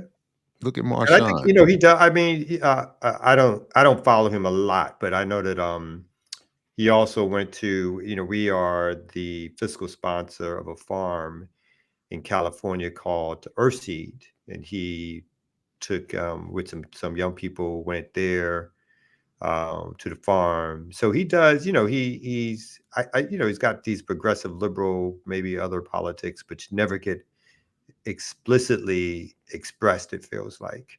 And so it's like at the same time where he's trying to put out some things, he's also trying to again do the balancing act of getting some paychecks or making sure all his paychecks aren't wiped off the table or whatever. Hey, shout out to WPFW. When I was still doing radio there, we made a drop out of his Super Bowl statement. Remember when he said, shout out to all the Africans out there at from his Super Bowl press? I was like, yeah, we made that into a drop. So yeah, he. Hey, quick question. Do people in Puerto Rico, do they vote for? Not for U.S. presidents, no. Oh, But they have their own elections. Yeah, unless Trump said what he said. They're on the Yeah. mainland and have residency here on the mainland, then they can vote. Yeah. Oh, so I was like, he ain't gonna get no vote. Trump ain't gonna get no votes after what he said. No, that comedian or whatever. But Kamala should. Can we discuss that? Sure. Yeah, we should. Yeah, because I think that's been going on MSNBC repeatedly, and I feel like once they get a soundbite, they are like a dog with a bone, because they won't let it go. But this emphasis on Puerto Rico, I think, is very, very interesting, especially because the colonial question of Puerto Rico just is not coming up at all. That Puerto Rico is a colony, so even when they're saying, "Well, Trump doesn't care about Puerto Rico," or just this juxtaposition as if the Biden administration might have. Even with the blackout that just occurred that they got no support from, and the hurricane that they got no support for, but they want to take you back to Hurricane Maria when Trump was throwing out paper towels. Also, when Kamala went to Puerto Rico a couple months ago, and the protesters, upon arrival, were protesting against her being there, and they're singing a song about her that was not a good song, and she's I gotta find that clip because she's dancing along with it until the interpreter leans in and is like, this ain't it, and she stops because she had no idea. So they're not fond of the Biden administration either, but again, they can't participate in the presidential elections, but they have their own elections brewing. Friday, Hiram's going to come and talk to us about that, some details about that. But interesting, the front runner in the Puerto Rico elections is a huge Trump supporter. So, did you see? I just was looking. Erica put this on the run sheet, but a Trump rally speaker says, and these I don't want to read it. I'm just gonna let it play real quick because I don't want to have to say welcome migrants to the United States of America with open arms. And by open arms, I mean like this. That's funny. It's wild. And these Latinos, they love making babies too. Just know that. They do. They do. There's no pulling out. They don't do that. They come inside, just like they did to our country. Wow. I think there's more. I think he openly calls Puerto Rico trash, right? trash, and yeah. And then apparently he wasn't the only one. I mean, I think one thing to reflect upon in terms of the there was a rally at Madison Square Garden where there was, and I think he also made some joke around black people and watermelons and so forth. So it was again, what Trump represents is this overt white racism that is back. I don't want to even say back in vogue, but it's allowed to be open in ways in which, post the civil rights movement, folks clamped down on their overt racism. But now the right wing is fully expressing and open to saying exactly how they feel without any sort of regard for what the so-called consequences are. I think this one has become such an issue, however, in terms of the again, the limited spectrum of what's happening in the election, that Trump had to put out a statement distancing themselves from the actual remarks of the comedian that they hired, knowing full well that this person says these things all the time, would come up to the rally and say. Yeah. Yeah, Erica did have that other clip, by the way, but I don't know. Saying what you're saying. Yeah, I think the fact that it was at the Garden, right? Yeah, it was at Madison Square Garden. Yeah, it was at the Garden, which is an important arena to have done that in, and I think that was intentional. And because a lot of them were saying, the man who built New York City is back, and all this other particular language that they're using around creating this narrative or sustaining the narrative that helped him get into office the first place. That he is this man of empire, this man of means. So I think that is interesting. But my criticism really, and even mentioning this, because I don't know how many other ways that we can say that the Republican Party is a racist party, is not a party for us, right? But what I have been seeing in terms of how it is being discussed, it is if the solution to that is the other less overt racist party, right? Because what does it mean to have Sacha Baron Cohen, promote this campaign with explicitly racist language? And no one says a word. But then when this man says something about Puerto Rico, then everybody's like, oh my God. It's the same thing with Haitians, right? The actual policies that the Democrats are allowed to create around these countries that deny sovereignty, right, is racist in and of itself. And it's just overlooked by some words. And I'm always reminded about what Kwame Ture says, right? Like if you say some racist shit or whatever, but if you have the power, and I think we don't really consider that. Like there's things being said and there's things being implemented, right? And there has to be a way that we understand that at the people who are not saying it are oftentimes the people who are implementing it. Because I think my only I don't even want to call it pushback, whatever. It's like, I think again, Trump is perfectly in a position that his surrogates speak their mind. The way I completely agree with you, the way that Sacha Cohen is speaking their mind, but they're not implementing policy. But obviously, they're speaking their mind in a way which has been endorsed by the Democratic campaign for what their, again, a shadow view of like what policies look like, would represent, and what type of racism is allowable for them to speak. But I think that same thing is true for the Trump campaign. I think in that respect, calling out the overt white racism, I think is important, as in people need to stop deceiving themselves into saying, particularly what the tale that the Democrats use is, oh, the Russians influenced the Americans, and that's why Hillary Clinton was beaten. Hillary Clinton was beaten because the overt white racism wanted a return to overt white racists and said, stop with all this shadow shit. We want our racism open and clear as day. We don't want light beer. We want the full package or whatever. And I think the Democrats, who again are never tilt left, always tilt right, continue to chase those same voices. As Kamala Harris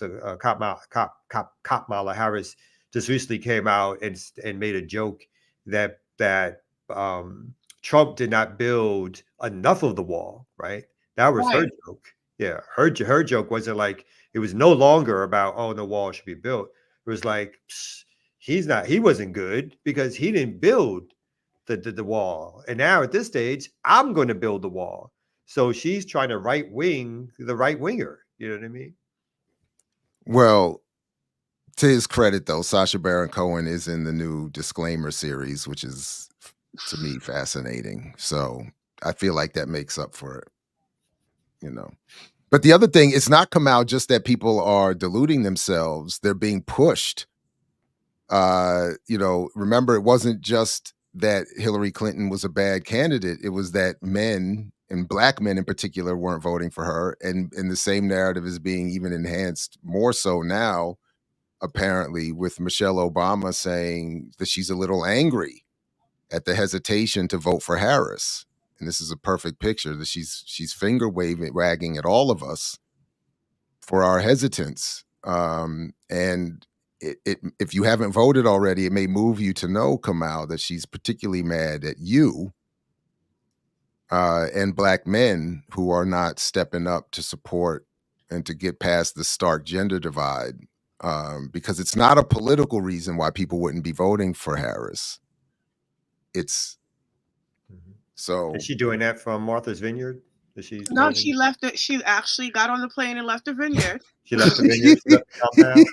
Yeah, she got on the plane and left the vineyard. I think it's so interesting though, because I caught the tail end of that through clips, on MSNBC.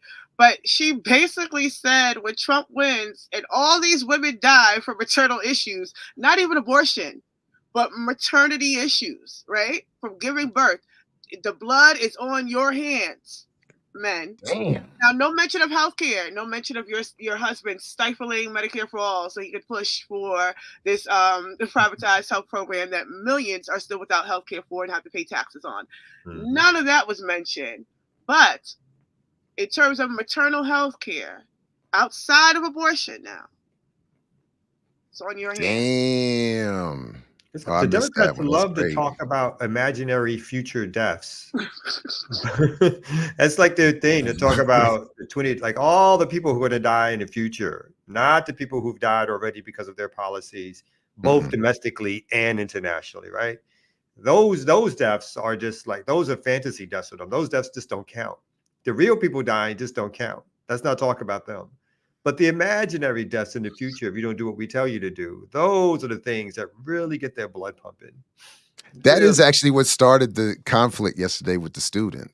Was we actually started with a discussion of Harris's policies, and when I raised a criticism of this proposed home loan, that's where this young sister started really tilting and was like, but you don't know what you're talking about, because we're all about to get a house. I'm telling you, there's a PhD jazz musician, I think his name is Will Smith. I think that's his actual name. And we were on a panel together before Obama got elected, and he literally said, when Obama gets elected, we're all going to be invited to the White House lawn for cookouts. He's going to treat us all like his cousins. And I said, my joke at the time was, well, which cousins? And then I said, anyway, but I was just like, what are you really expecting? And I said, you serious? Like, you're not just joking right now? He said, no, I really think that it's going to be like that. It's going to be like a revolving door at the White House where black folks can just kind of come and go and hang out. I was like, my man. Wasn't it like that for Trump? Wasn't Omarosa in, and then Omarosa was out? Oh, damn. That's true. That's true. Damn. Oh man, maybe that's what he meant. Yeah. Yeah. But yeah, so everybody's about to get a house. And that's actually diabolical to quote Skip Coon, that she would say it that way. I had missed that, Ricky. Yeah, well, That's- someone in the that's- chat, that's the source of the anger that she actually had to leave the house, right? Because by now, we should have all made our decision. We You should all got me out by here. now that we need to be going Yeah. to vote for Kamala. So now she got to leave, and she got to talk to us again. She just did the convention. Like, what do we want from her? Like, do you know who I am? Right. She just gave her big speech at the convention. She got to prepare another one.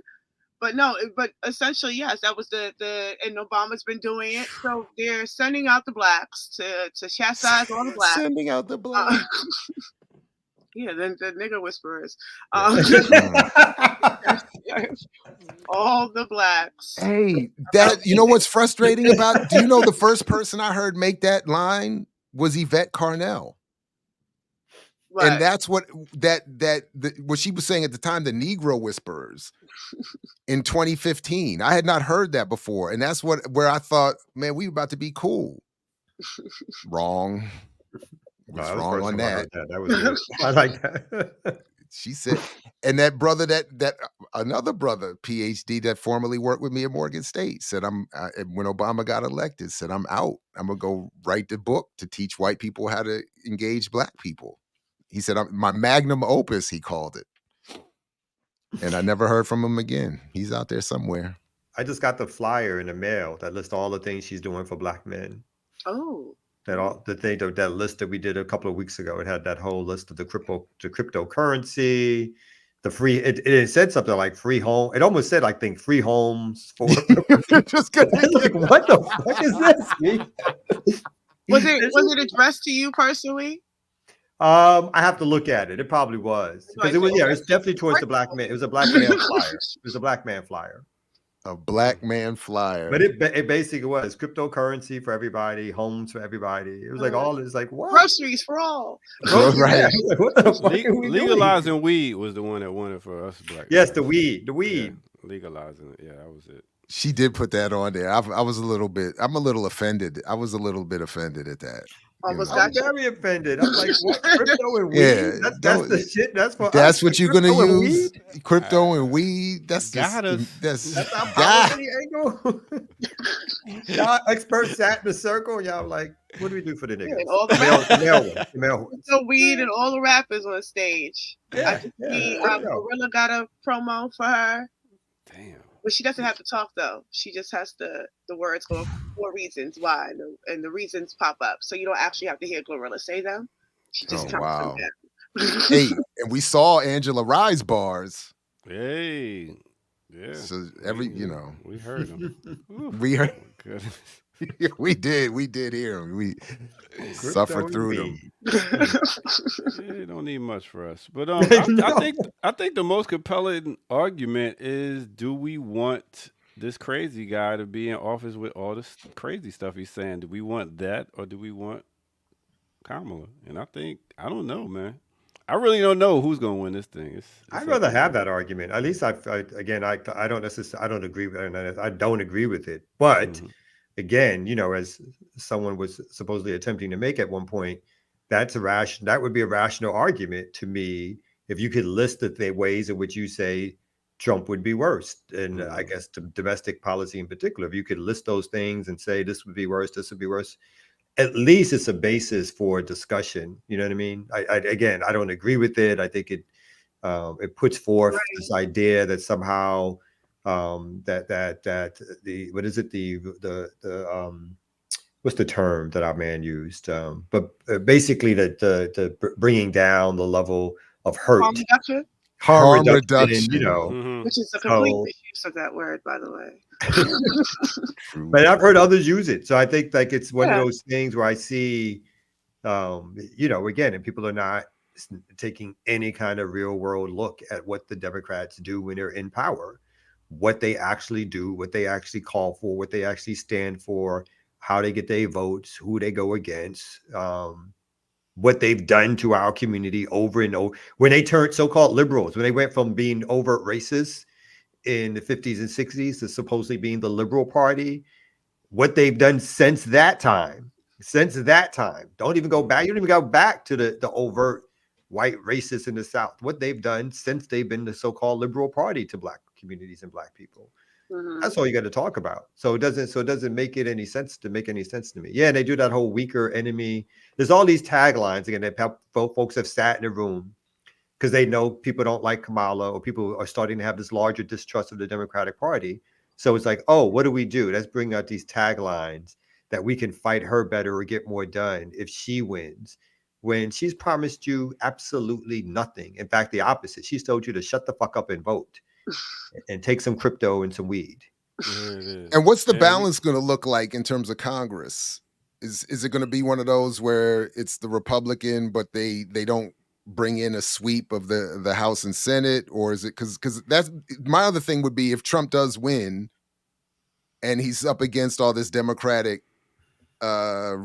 resistance, what again, just as further proof of our collective arguments here, what will they be prepared to do and not do to keep him in check, to stop the fascist? Before we end, y'all, because I see the time, but that is a question that I also have in terms of like the big deal people are making about the 200 plus Republicans that have joined and signed on to support Kamala Harris. What happens to them who are still in Congress, right? If she doesn't win, do they just fold to Trump, or are they going to stand there? So I think that even that, I have questions around what happens post-election, because those are the conversations I'm ready to have at this point. Yeah, right. We never did talk about his apology to the indigenous people. It's like, Jesus Christ. Well, you know what? I think we should do it tomorrow. We should come back tomorrow and really get into it. And that way y'all can come right back. Everybody out there. You know what I'm saying?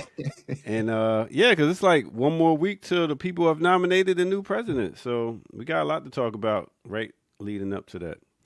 All right. With that said, thank y'all for tuning in to another Remix Morning Show. We will be back here 8 a.m. in the morning. So make sure you hit your bell and make sure you hit that like button on your way out. Thank y'all. Give some cash for that ass. Exactly. Right there. BLKLiberationMedia.org. Become a member. Patreon. Stop playing. All right. With that said, we out of here, y'all. Peace to tomorrow. Peace, everybody. End it with a song here. Follow me into a solo, get in the flow, and you can picture like a photo. Music mix mellow, maintains to make melodies for MCs, motivates to bring some everlasting. I can go on and go on and go on.